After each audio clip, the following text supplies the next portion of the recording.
Perlas del libro de Ezequiel.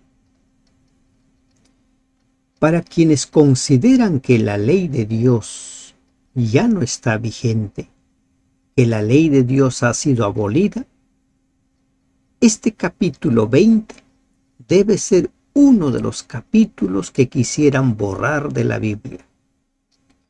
Porque para sostener que los mandamientos de Dios han sido abolidos, ya no están en vigencia, se tiene que desaparecer muchos pasajes de la Biblia, como Ezequiel capítulo 20. Buen día. Damos gracias a Dios que nos permite meditar este día en el capítulo 20 del libro de Ezequiel. ¿Qué perlas encontramos en este capítulo? Este capítulo tiene por título Modo de proceder de Dios con Israel. Aconteció en el año séptimo, en el mes quinto, a los 10 días del mes, que vinieron algunos de los ancianos de Israel a consultar a Jehová, y se sentaron delante de mí. El año séptimo vendría a ser el séptimo año del cautiverio de Joaquín. Recuerden que Ezequiel toma como referencia el cautiverio del rey Joaquín. Estaríamos hablando de aproximadamente el año 591 a 590 antes de Cristo, 4 años antes de la destrucción de Jerusalén. Esta nueva fecha corresponde con Ezequiel 21 hasta el 23:49. La unidad de esta nueva serie de mensajes se demuestra en la triple repetición de la expresión ¿quieres tú juzgarlos? Lo encontramos en el 24, Ezequiel 22:2 y 23:36. ¿No juzgarás tú? ¿Quiénes van? Van los ancianos. No se dice qué van a consultar, pero por lo visto querían saber algo, pero sin hacer cambios en su vida, sin considerar la necesidad de arrepentirse.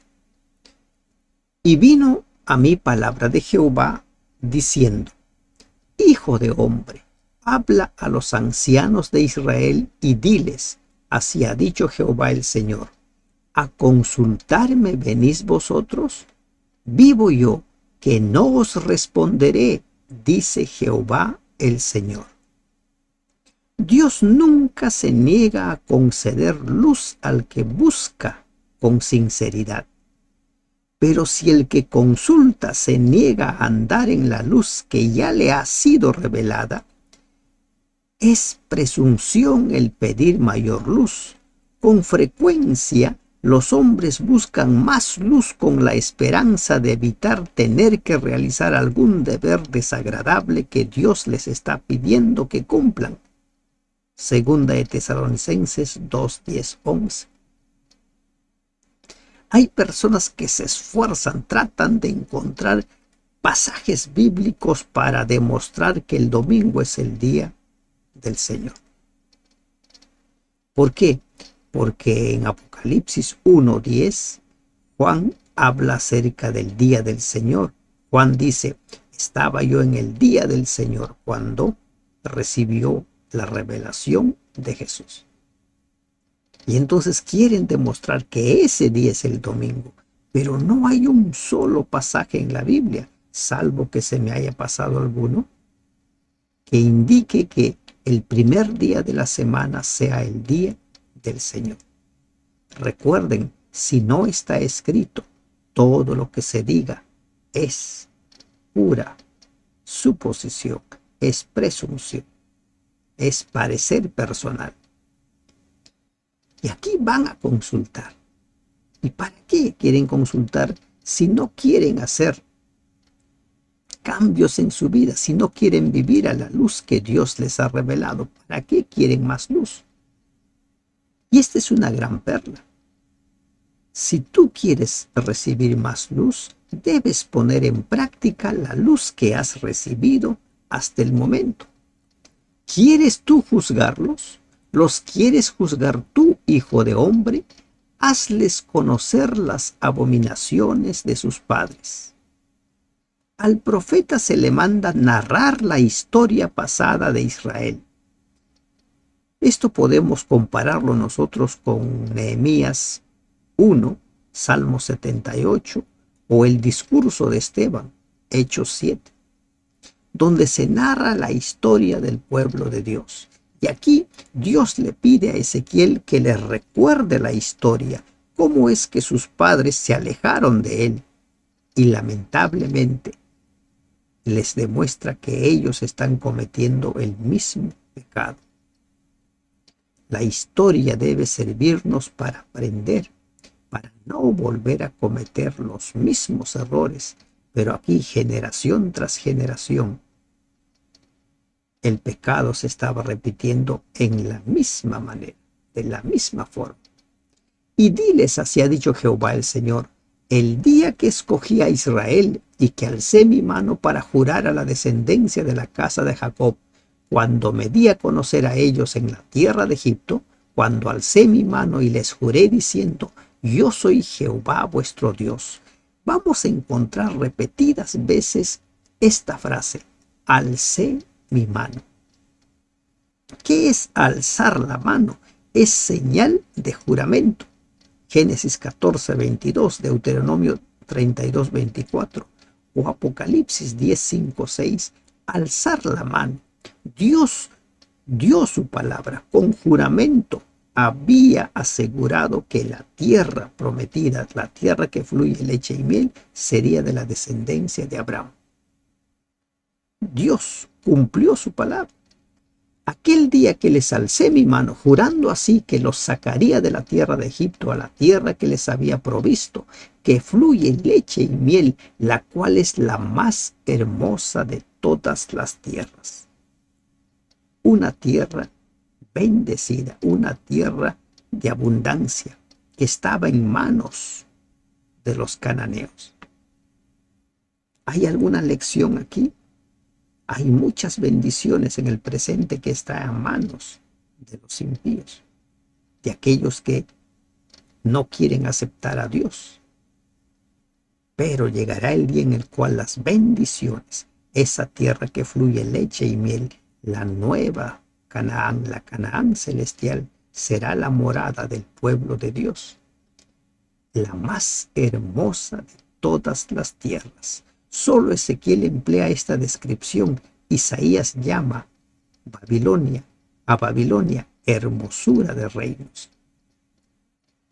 Entonces les dije, cada uno eche de sí las abominaciones de delante de sus ojos, y no os contaminéis con los ídolos de Egipto. Yo soy Jehová, vuestro Dios. ¿Qué es arrepentimiento? Arrepentimiento es esto, echar nuestros ídolos, quitar todo aquello que nos aleja de Dios, todo aquello que nos separa de Dios. Eso es arrepentimiento. No es simplemente doblar mis rodillas, llorar y seguir viviendo como he venido viviendo. Es hacer cambios en nuestra forma de vida, en nuestro estilo de vida. Mas ellos se rebelaron contra mí y no quisieron obedecerme. No echó de sí cada uno las abominaciones de delante de sus ojos. No quisieron hacer cambios en su forma de vivir. No quisieron. Se rebelaron contra Dios. ¿Qué más dice? Ni dejaron los ídolos de Egipto, y dije que derramaría mi ira sobre ellos para cumplir mi enojo en ellos en medio de la tierra de Egipto. Desde el principio este pueblo fue rebelde. Cuando se presentó la oportunidad de salir de Egipto, muchos se sintieron mal dispuestos a abandonar ese país. No querían dejar Egipto. Muchos salieron en contra de su voluntad. Con todo, a causa de mi nombre, dice Dios, para que no se infamase ante los ojos de las naciones en medio de las cuales estaban, en cuyos ojos fui conocido, actué para sacarlos de la tierra de Egipto. Miren, esta parte no se registra en el Éxodo, o sea, no se nos da esa información. Se nos habla de la salida, se nos habla de la Pascua, pero no se nos habla de la resistencia que tenía el pueblo de dejar sus ídolos antes de salir de Egipto. Pero a causa del juramento, a causa de su nombre, Él los sacó. Su nombre estaba, ¿no es cierto?, ahí en el medio. Podría ponerse en entredicho. Aquí se presenta el motivo del bondadoso trato de Dios para con Israel. El pueblo no debía lisonjearse creyendo que alguna bondad de su parte hubiera merecido esos favores, sino que Dios lo hizo a causa de su nombre.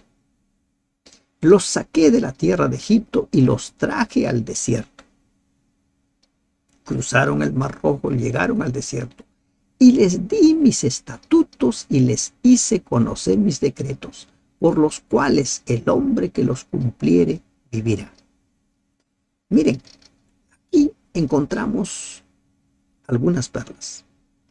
Uno, Dios los saca de Egipto. Los saca de su condición de pecado, pero aún no les dio sus leyes. Aún no les dijo cómo debían vivir. Primero los saca. Y después que los saca, Dios los conduce de tal manera y ahora les da sus leyes. Ahora les dice cómo deben vivir. Y ese es el proceso que se repite también en nuestros días. Dios primero nos rescata de donde estamos. No nos dice guarda mis mandamientos para sacarte de tu condición de pecado. Si Dios hubiera puesto esa condición a Egipto, que guardaron sus mandamientos antes de que los sacara de Egipto, nunca los hubiera sacado. O muy pocos hubieran salido. La gran mayoría se hubiera quedado. Pero porque dio su palabra, porque dio el juramento a Abraham, sacó a todos. Y ahora en el desierto, allí al pie del Sinaí, les dice cómo deben vivir. Y miren lo que dice en relación a sus leyes, por los cuales el hombre que los cumpliere vivirá. Vivirá. Son leyes de vida, son leyes que nos conducen a la vida. ¿Por qué? Porque son sus leyes. No son maldición, como dicen algunos, cuando se habla libro de Gálatas, refiriéndose al Antiguo Testamento. Hay que tener en cuenta a qué se refiere cuando habla de maldición, maldito aquel que muere, colgado en el madero. Versículo 12. Mira el que dice. Les di también mis días de reposo, mis días. Él es el Señor del sábado, es su día, porque el sábado fue creado por Él. Hasta el sexto día, leemos en Génesis 1, hasta el sexto día estaba todo creado, pero ahora Él crea exclusivamente el séptimo día para relacionarse con su pueblo. Y dice, mis días de reposo, para que fuesen por señal entre mí y ellos, para que supiesen que yo soy Jehová que los santifico. Miren, ¿para qué les dio su día de reposo? ¿Para qué le dio su sábado? En todas las demás versiones dice sábado, no dice día de reposo. La versión Jerusalén dice sábado, nueva versión internacional dice sábado. Les di también mis sábados para que fuesen por señal entre mí y ellos, para que se distinguiesen, para que se mostrara que son un pueblo distinto. Y esa misma señal se va a dar en el tiempo del fin. Apocalipsis 7 dice, no hagan daño a la tierra hasta que pongamos el sello en el pueblo de Dios. Muchos nos hemos acostumbrado a observar el sábado, pero lo observamos de una forma que a nosotros nos parece. Ahora tenemos el desafío de descubrir cómo hay que reposar. ¿De qué forma nos relacionamos con Dios en el día sábado? Y allí nos ayuda el libro de Isaías, Isaías 58, ¿verdad? A ver, permítanme confirmar exactamente el pasaje. ¿no? Es Isaías 58, 13 y 14, donde se nos dice cómo, cómo nos relacionamos con Dios en su día de reposo, porque ello nos identifica, nos hace diferentes de los demás para que sean señal. Los demás mandamientos no son señal.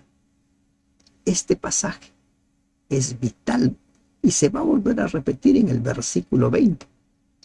Mas se rebelaron contra mí la casa de Israel en el desierto. No anduvieron en mis estatutos y desecharon mis decretos, por los cuales el hombre que los cumpliere vivirá. Desecharon leyes que son vida. Y mis días de reposo profanaron en gran manera. Dije, por tanto, que derramaría sobre ellos mi ira en el desierto para exterminarlos. Mis días de reposo. La señal entre Dios y su pueblo. Sus leyes que son vida. Por lo tanto, Dios decidió exterminar. Leemos nosotros en Éxodo la oración de Moisés intercediendo por el pueblo. Pero actué a causa de mi nombre para que no se infamase a la vista de las naciones ante cuyos ojos los había sacado. No se menciona a Moisés intercediendo. Dios dice directamente, actué a causa de mi nombre. Porque todo lo que hace Dios lo hace porque Él así lo decide, porque Él así lo quiere. Así lo quiere. Moisés intercedió, pero la oración de Moisés no cambia el amor de Dios para con su pueblo. ¿Verdad? Nosotros aprendemos a interceder para identificarnos con nuestros hermanos, pero el amor de Dios para con sus hijos, ese no cambia. Pero también el juicio, eso no cambia. También yo les alcé mi mano en el desierto, juramento. Se sigue hablando de los padres de este pueblo que está consultando. Les alcé mi mano en el desierto, jurando que no los traería a la tierra que les había dado, que fluye leche y miel, la cual es la más hermosa de todas las tierras. Les juré que no les traeré. Porque desecharon mis decretos y no anduvieron en mis estatutos, y mis días de reposo profanaron, porque tras sus ídolos iba su corazón. Miren, dice, yo dije, no los voy a traer. ¿Y por qué? Porque desecharon sus leyes. El Dios del Antiguo Testamento es un Dios diferente en el Nuevo Testamento. La encarnación, la muerte, resurrección de Jesús hizo que Dios cambiara, que un Dios que pedía que se guarde sus mandamientos ahora ya no pide que se guarde sus mandamientos. Así se entiende la palabra de Dios. Dios es el mismo ayer, hoy y siempre. Y mis días de reposo profanaron, porque tras sus ídolos iba su corazón. Recuerden, donde está nuestro tesoro, ahí está nuestro corazón. El corazón de este pueblo estaba en sus ídolos. Con todo los perdonó mi enojo, pues no los maté ni los exterminé en el desierto. Antes dije en el desierto a sus hijos, no andéis en los estatutos de vuestros padres, ni guardéis sus leyes, ni os contaminéis con sus ídolos. Recuerden que la salvación es personal, la responsabilidad es personal. Ahora el mensaje es para los hijos. La generación que había salido de Egipto fue rebelde y ninguno entró, salvo Josué y Caleb, a Egipto. A los hijos, ¿qué se les dice? No imiten a ellos, no sigan sus pasos, no guarden sus leyes. Habían creado sus propias leyes. Yo soy Jehová vuestro Dios, andad en mis estatutos y guardad mis preceptos y ponedlos por obra, practícalos. Ponerlos por obra es practicarlos, vivirlos. Y eso no ha cambiado en el presente. Poner en práctica la palabra de Dios, vivir la palabra de Dios. Ahora se está hablando a la segunda generación. La primera generación falló, se habla a la segunda generación. Y a la segunda generación se le repite el mismo mensaje. ¿Por qué? Porque el Evangelio es eterno. Es eterno. Y santificad mis días de reposo y sean por señal entre mí y vosotros, para que sepáis que yo soy Jehová vuestro Dios. ¿Por qué Dios insiste tanto en que se santifique sus días de reposo? Sus días, dice. No dice el día de reposo, dice mis días de reposo. Porque el cuarto mandamiento que habla del día de reposo es el único mandamiento que nos presenta a Dios como el Creador. El único. Si desaparece el cuarto mandamiento, ya no hay nada que nos hable de un Dios creador. No hay nada. Allí Dios nos habla acerca de que Él hizo, cómo creó. Allí en el cuarto mandamiento hay un resumen completo de la creación. Y por eso dice, santificad mis días de reposo y sean por señal. A la segunda generación se le da el mismo mensaje. El mensaje no cambia. El evangelio no cambia. Dios no dijo, bueno, creo que es difícil, imposible guardar la ley, por eso se perdió esta primera generación. Mejor hay que cambiar, ¿no? Hay que hacer algunas concesiones, ¿no? El mensaje es el mismo. Cuando Jeremías habla del nuevo pacto y también toca a Ezequiel, habla de mis leyes grabados en el corazón. No se hace cambios. Leyes grabados en el corazón. Mas los hijos se rebelaron contra mí, no anduvieron en mis estatutos, ni guardaron mis decretos para ponerlos por obra, por los cuales el hombre que los cumpliere vivirá. Tercera vez que leemos que cumplir la ley de Dios es vivir. Profanaron mis días de reposo. Dije entonces que derramaría mi ira sobre ellos para cumplir mi enojo en ellos en el desierto. Mas retraje mi mano a causa de mi nombre, para que no se infamase a la vista de las naciones ante cuyos ojos los había sacado. La segunda generación volvió a cometer el mismo pecado. Se rebelaron contra Dios, pisotearon sus leyes, pisotearon sus días de reposo, aquel que es señal entre Dios y su pueblo. También les alcé mi mano en el desierto, jurando que los esparciría entre las naciones y que los dispersaría por las tierras. Levantó su mano. El pecado no va a entrar, los pecadores no van a ingresar. Van a ser dispersados. ¿Por qué los dispersó? ¿Por qué levantó su mano en señal de juramento?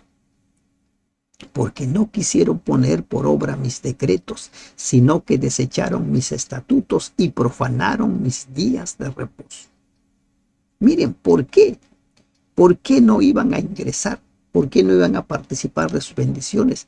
Porque profanaron sus días de reposo, porque profanaron, desecharon sus estatutos y tras los ídolos de sus padres se les fueron los ojos. A los padres dice que su corazón estaba con los ídolos y ahora esta segunda generación, sus ojos estaban tras los ídolos de sus padres. Estaban imitando los mismos pecados. No habían aprendido la lección. Por eso yo también les di estatutos que no eran buenos y decretos por los cuales no podrían vivir. Interesante esta frase, dice, les di estatutos que no eran buenos.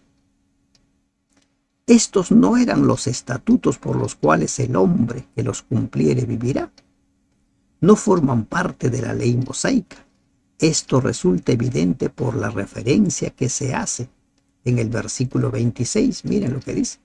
Y los contaminé en sus ofrendas cuando hacían pasar por el fuego a todo primogénito, para desolarlos y hacerles saber que yo soy Jehová.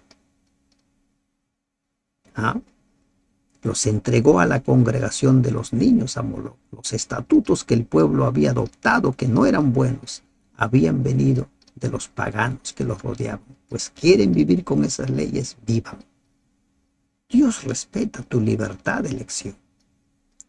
desechas tú la ley que puede darte vida y quieres vivir en función a las leyes que llevan a la muerte. Pues bien, Dios te concede. Por tanto, hijo de hombre, habla a la casa de Israel y diles, así ha dicho Jehová el Señor, aún en esto me afrentaron vuestros padres cuando cometieron rebelión contra mí. Ahora pasó el recuerdo de la primera generación, de la segunda generación, y ahora el mensaje va al presente.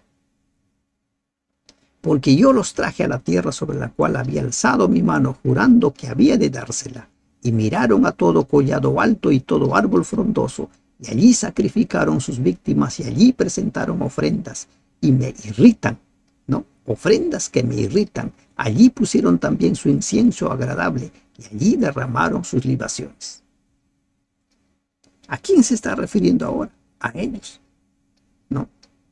En estos versículos del 27 al 29 se repasa el cuarto periodo de la historia de Israel, el más largo de todos, que abarca desde la entrada en Canaán hasta los tiempos del profeta Ezequiel.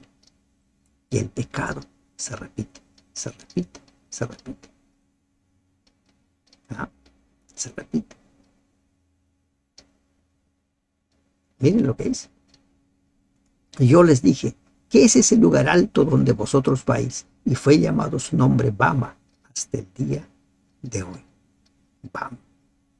¿Lugar de qué? De idolatría. Lugar donde ofrecían culto a sus ídolos.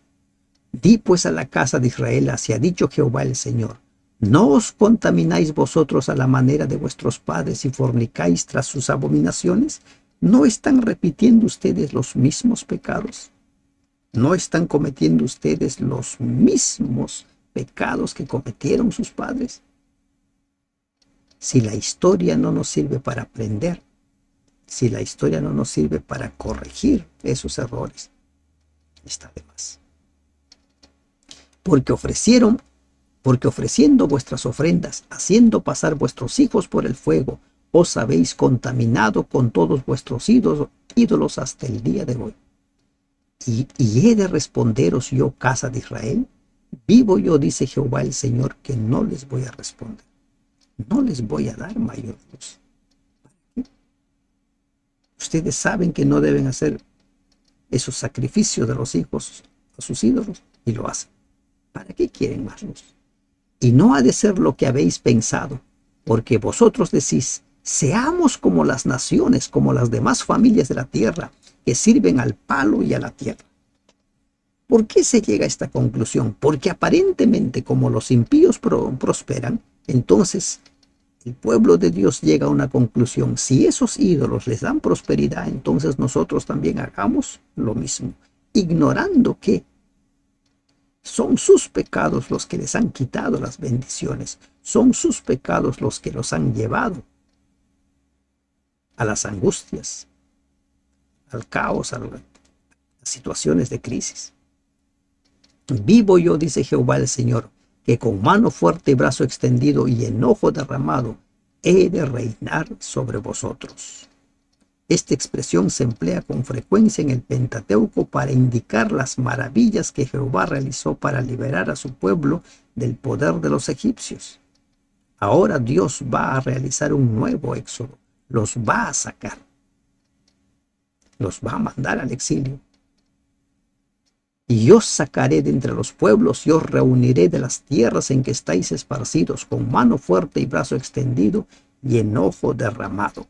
Los voy a sacar. ¿Para qué? Y os traeré al desierto de los pueblos y allí litigaré con vosotros cara a cara. Va a entrar en juicio con ellos. ¿Estás entendiendo las perlas que tiene este capítulo para ti? Allí voy a litigar. No va a pasar por alto sus pecados. Como litigué con vuestros padres en el desierto de la tierra de Egipto, así litigaré con vosotros, dice Jehová el Señor. El evangelio es el mismo. Dios es amor, pero también es justicia. Dios es misericordia, pero también es juicio. Os haré pasar bajo la vara y os haré entrar en los vínculos del pacto. bajo la vara. Se emplea aquí la figura del pastor que cuenta y separa sus ovejas, así como ocurre en Mateo 25:33, el pastor separa las ovejas de los cabritos. El país de Israel restablecido ha de ser tierra de justicia y los rebeldes no han de entrar nunca en él. El pecado no tiene lugar en la presencia de Dios. Y apartaré de entre vosotros a los rebeldes y a los que se rebelaron contra mí de la tierra de sus peregrinaciones. Los sacaré, mas a la tierra de Israel no entrarán, y sabréis que yo soy Jehová. El pecado tiene una sola paga, la muerte. Y a vosotros, oh casa de Israel, así ha dicho Jehová el Señor: andad cada uno tras sus ídolos y servidles, si es que a mí no me obedecéis. Haz lo que quieras. ¿Quieres servir a los ídolos? Sirve a los ídolos. Tú decides. Pero no profanéis más mi santo nombre con vuestras ofrendas y con vuestros ídolos. Deja de estar invocando mi nombre. Es lo que dice Dios. Haz lo que quieres, sirve a tus ídolos, pero no tomes mi nombre. No profanes mi nombre. Si los hombres se niegan a obedecer a pesar de la advertencia, no hay nada más que Dios pueda hacer.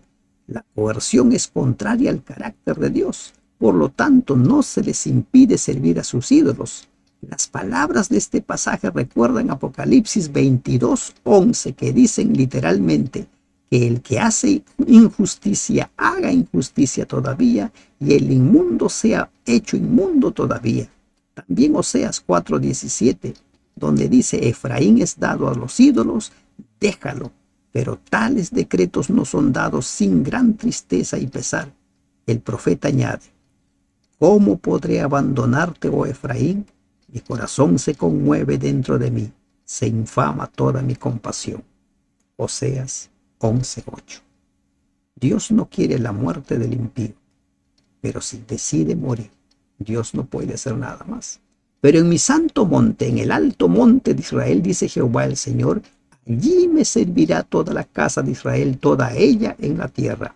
Allí los aceptaré y allí demandaré vuestras ofrendas y las primicias de vuestros dones con todas vuestras cosas sagradas, consagradas. Cuando sea restablecido el monte, la casa de Dios, el monte de Sión, el alto monte de Israel, allí se restablecerá todo. No pudo suceder del todo cuando volvieron del exilio. Sucederá cuando Cristo establezca su reino eterno. Como incienso agradable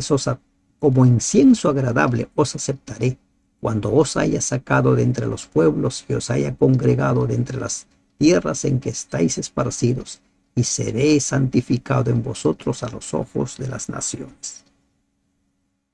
Miren, esa figura del retorno del exilio también se da en todo el Israel espiritual.